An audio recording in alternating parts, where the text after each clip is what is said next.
বন্ধুরা, আজকে আমার মা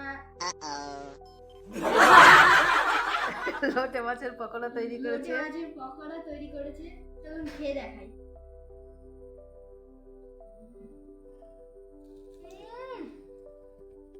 হেব্বি হয়েছে। আজ এমন লোটে মাছ ফ্রাই করব মুখে লেগে থাকবে, মনে হবে লোটে ফ্রাই রোজ বানাই। লোটে মাছগুলো দুই টুকরো করে কেটে পরিষ্কার করে নিয়েছি।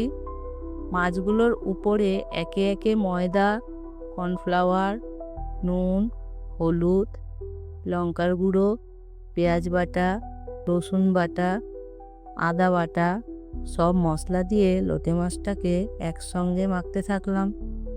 মাখাটা শুকনো শুকনো ভাব হয়ে গেলে অল্প পরিমাণ জল দিয়ে মেখে নিলাম।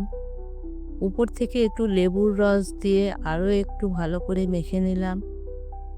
মাখানো হয়ে গেলে 10 মিনিট রেস্টে রেখে দিলাম। একটা ফ্রাই প্যান গ্যাসে বসিয়ে সাদা তেল দিয়ে দিলাম। তেলটা গরম হয়ে গেলে মাছগুলো অল্প অল্প ফ্রাই প্যানের মধ্যে দিয়ে দিলাম।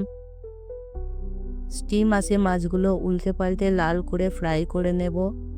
দেখো কত সুন্দর শক্ত কুরকুরে হয়েছে। টমেটো সস দিয়ে পরিবেশন করলাম। লোটে ফ্রাইটা কেমন লাগছে তোমরা কমেন্ট করে জানাও।